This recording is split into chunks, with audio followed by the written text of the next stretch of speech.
Thit Kho, or braised pork, is probably the most iconic at-home Vietnamese dish, and there are dozens of different variations. And today, we're gonna make Thit Kho Dau, or braised pork belly and tofu.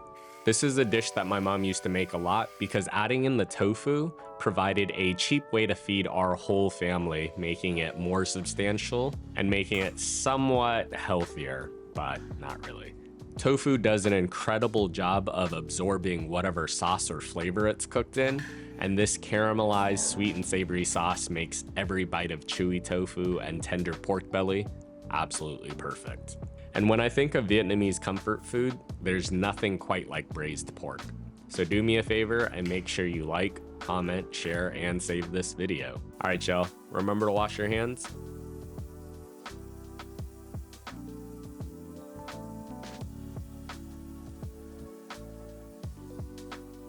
Then the first thing we'll do is parboil our pork belly for about 10 minutes to get rid of some of the funk and gunk.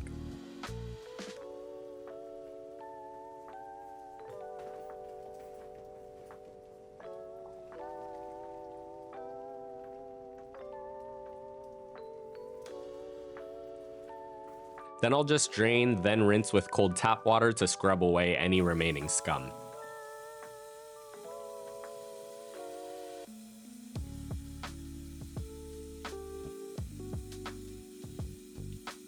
We'll let that cool down slightly before slicing, and in the meantime, make sure you wash your pot as well. And then we'll move on to some of our prep work. First, we'll finely mince up a small shallot.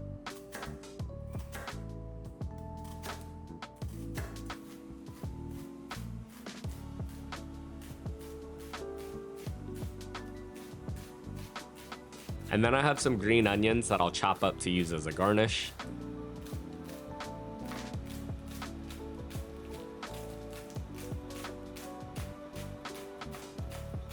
And once your pork belly has cooled down a bit, we'll cut it up. For this recipe, I'm gonna be cutting up my pork belly into about 1-inch pieces to roughly match the size of the tofu that we're using. And if you like this recipe and you wanna learn how to make more of your favorite Vietnamese and Asian dishes, make sure you subscribe and turn on your notifications to stay up to date on all my latest posts. And then when the pork belly is all cut up, we'll move it to the side.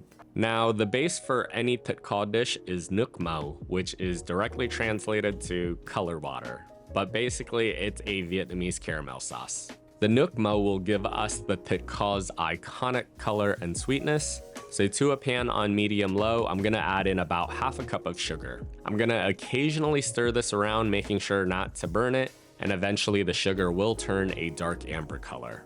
Now, many recipes will actually call for you to add either water, coconut water, or oil to your Nuoc Mau, but I found that just cooking sugar by itself is actually the easiest way to achieve this color without your sugars crystallizing, but feel free to add any of it if that's your preference. Make sure your heat isn't too high, as a burnt caramel will absolutely ruin your dish with an acrid flavor. So cooking on medium-low, this usually takes about 5 to 7 minutes to get to this color. Now to our Nuoc Mau, we'll add our sliced pork belly and we'll brown that off for just a few minutes.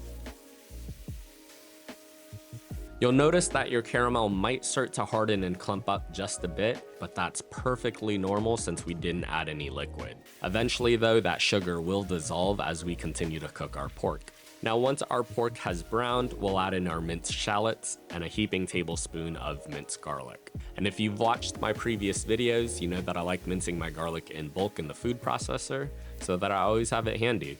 We'll continue to cook this for just a couple of minutes or until fragrant, and then I'm gonna season this with a 1/4 cup of fish sauce.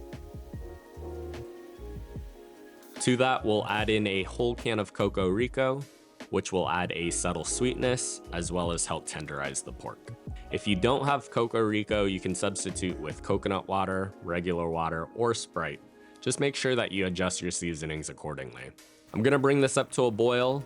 I'll lower the heat and I'll let this simmer covered for 40 to 60 minutes or until the pork is just about tender. Now, depending on how thick you've cut your pork, it'll change how much the pork needs to simmer. Now, after your pork has been vibing out, I'm gonna toss in about 10 ounces of fried tofu.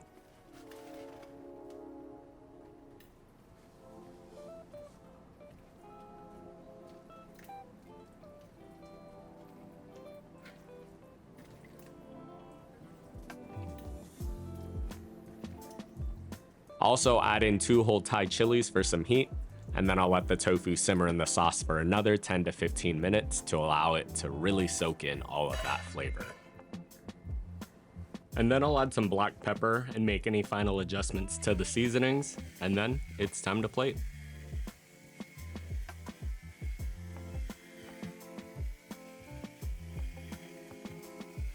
We'll get some white rice into our favorite bowl. I'll top that with some of our braised pork belly and tofu.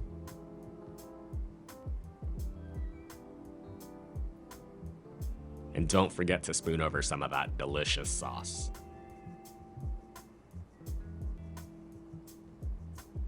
And then we'll garnish it simply with some green onions and fresh ground black pepper.